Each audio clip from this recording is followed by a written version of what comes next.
আজকে আমার এই ভিডিওটি একটি বিষয় নিয়ে খুব বিভ্রান্ত ছড়াচ্ছে চারিদিকে। বিভ্রান্তির যারা করছেন সেটা অবসান হওয়া দরকার। গতকালকে কলকাতা হাইকোর্ট একটি স্টে অর্ডার দিয়েছে।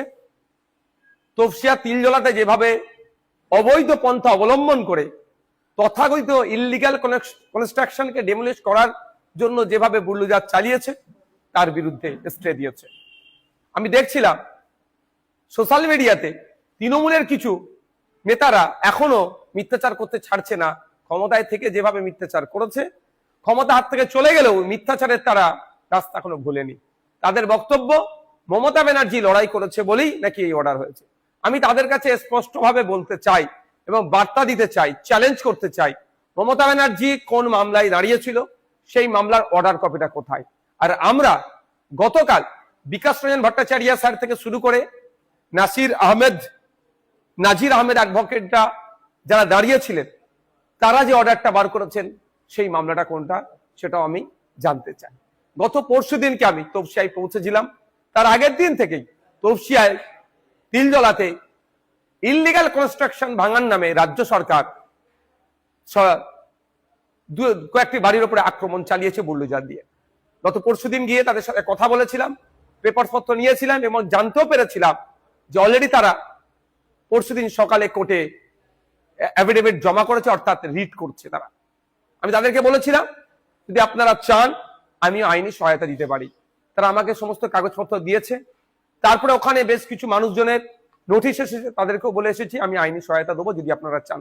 তারাও আমাকে কিছু কিছু কাগজ পাঠাচ্ছে। যাক, মেন যে দুটো বাড়িতে এখন ভাঙচুর বুলডোজার চলেছে বা ভাঙাভাঙি হচ্ছিল সেই বিষয়টা নিয়ে আমি তিলজলা থেকে সোজা এসেছিলাম কলকাতা হাইকোর্টে বিকাশ রঞ্জন ভট্টাচার্য স্যারের কাছে। তার কাছে আমি রিকোয়েস্ট করলাম, স্যার আপনাকে এই মামলাতে দাঁড়াতে হবে। তো স্যারের সাথে যখন কথা হলো, স্যার বললো আমি রেডি আছি। স্যার প্রথম কি স্যারকে বিষয়বস্তুগুলো জানালাম, অবাক যে এটা হতে পারে না। ইললিগাল কনস্ট্রাকশনও যদি হয়ে থাকে লিগাল ওয়েতে সেটাকে ডেমোলিশ করতে হবে, ইললিগাল ওয়েতে হয় না। কারণ 2024 সালে 12ই নভেম্বর সুপ্রিম কোর্টে একটা অর্ডার এসেছিল জাস্টিস গাভাই স্যারের, জাস্টিস বিশ্বনাথ স্যারের, যেখানে উল্লেখ আছে এই কোনো জায়গায় যদি ডেমোলিশ করা হয় সে কম করে একটা টাইম পিরিয়ড দেওয়া হয়েছিল, সম্ভবত 15 দিনের দেওয়া হয়েছিল, তার নোটিশ দিয়ে করতে হবে। আর তিলজলার ক্ষেত্রে কোন নোটিশ কপি সেই মতো তারা হাতে পায়নি। তাদের আত্মীয় স্বজনের ইনফর্মের ভিত্তিতে এরা ছুটে ছুটে আসে ওখানে যে আমাদের কারখানা, আমাদের এই বাড়ির বুলডোজার চলছে। এই ভিডিও দেখে আত্মীয়রা পাঠিয়েছে, সেটা দেখে আসে। তা বিকাশ স্যারকে যথারীতি বলেছিলাম, তিনি এগ্রি হয়েছিলেন। গতকালকে অ্যাডভোকেট নাজির আহমেদ যে রিটটা করেছিল সেই রিটে আমাদের বিকাশ রঞ্জন ভট্টাচার্য স্যার, তার জুনিয়র উদয় শঙ্কর চ্যাটার্জি, শামীম আহমেদ, সৈয়দ চন্দন হোসেন, আরো অনেকে এবং আরো অ্যাডভোকেট ছিল, দেবাশিস ব্যানার্জি, রাহিল রহমান, গুলশানারা পারভিন, সালোনী ব্যানার্জি, নাজির আহমেদ, রাজেশ জানাদের মতো উকিলরা ওই কোম্পানির মালিক তথা বাড়ির মালিকের হয়ে দাঁড়িয়ে অর্ডারটা বার করেছে আইনি লড়াই করে। তবে সমস্ত আর্গুমেন্টটাই সিনিয়র মোস্ট আইনজীবী আমাদের বিকাশ স্যারই তিনি করেছেন। বিষয়টা হচ্ছে এটা কেন তৃণমূল কংগ্রেস দ্বিচারিতা করছে, এটা কি মমতা ব্যানার্জি কোর্টে গিয়েছিল বলে হয়েছে? আমি জানতে চাই সে মমতা ব্যানার্জি যেটা কোর্টে গিয়েছে সে অর্ডার কপিটা কোথায়। আর সাথে সাথে দুটো জবাব আমি দেবো। যখন বুলডোজার চলছিল সবাই ভয়ে আশপাশে দাঁড়ায়নি, কেউ যায়নি তাদের পাশে। বিভিন্ন রাজনৈতিক দল আছে, কেউ সেখানে পৌঁছায়নি। আমি সিপিএম এর সমর্থন নিয়ে আইএসএফ এর প্রার্থী ভাঙড় থেকে জিতে এসেছি। ভাঙড়ের মানুষকে আমি ধন্যবাদ জানাবো, আমি ঘরে বসে থাকতে পারিনি। তারপরের দিনে আমি ওখানে পৌঁছে গিয়েছি, সেখানকার মানুষের সাথে কথা বলেছি। কিন্তু আমি যখন পৌঁছেছি, মানুষের সাথে কথা বলেছি, মানুষের ভয়টা হলো কিছুটা যখন কাটতে শুরু করেছে, তৃণমূলীরা কি বলছে, ফুটেজ খেতে গিয়েছে, কিচ্ছু হবে না। কিন্তু আমি তাদের কথায় পাত্তা দিইনি। আমি শুধু এসেছি আইনি লড়াই করতে এবং বলে এসেছিলাম মাঠে ময়দানে গণতান্ত্রিক প্রক্রিয়ায় লড়াই হবে, আইনি লড়াই হবে। প্রথম আইনি লড়াইয়ের জন্য ছুটে গিয়েছি কোর্টে, বিকাশ স্যারের সহযোগিতা নিয়েছি, আইনি লড়াই স্টে করেছে। এখন তৃণমূলীরা কি বলবেন প্রশ্ন এখানে। আমি একটু অনুরোধ করব যে এখনো যদি মনে করেন আপনারা 15 বছর ক্ষমতায় আছেন, ভুল হবে। আসুন আপনারা প্রধান বিরোধী দল, মানুষের সাথে কথা বলুন, মানুষের হয়ে কথা বলুন। আজকে মানুষ আতঙ্কিত কুরবানি উপলক্ষে, কি করবে না করবে। আপনারা কেন চুপ করে বসে আছেন?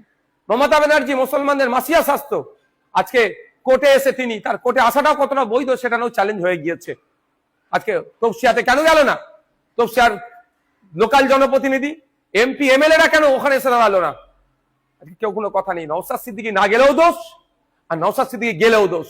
তবে একটা কথা বলবো, আমি লক্ষ্য করছিলাম আমার অ্যাডমিনরা আমাকে পাঠাচ্ছিল কিছু, যারা তৃণমূল করতো যখন আমি ভোটে কন্টেস্ট করেছিলাম তখনও যারা আমার সমালোচনা করেছে, আজকেও তারা সমালোচনা করছে। সুতরাং তাদের সমালোচনা নিয়ে আমি ব্যথিত নয়, চিন্তিত নয়। সাধারণ মানুষের উদ্দেশ্যে বলবো, রাজ্য চলবে সংবিধানকে সামনে রেখে। কে ক্ষমতায় এসেছে না এসেছে সেটা বড় কথা নয়। সংবিধান মানুষের অধিকার দিয়েছে, সেটাকে যদি কেউ খর্ব করার চেষ্টা করে, বিগত দিনে যেভাবে তাদের বিরুদ্ধে সোচ্চার ছিলাম, আগামী দিনেও থাকবো। হ্যাঁ, আমি আবারও বলছি, তফসিয়ায় বুল্ডোজার চলেছে, কোন রাজনৈতিক দলের তাদের নেতাদের যা সাহস দেখাতে পারেনি। সিপিএম এর সমর্থনে আইএসএফ এর হয়ে আমি জিতেছি। বাংলার মানুষ আমাকে 1,26,555টা ভোট দিয়ে জিতে পাঠিয়েছে।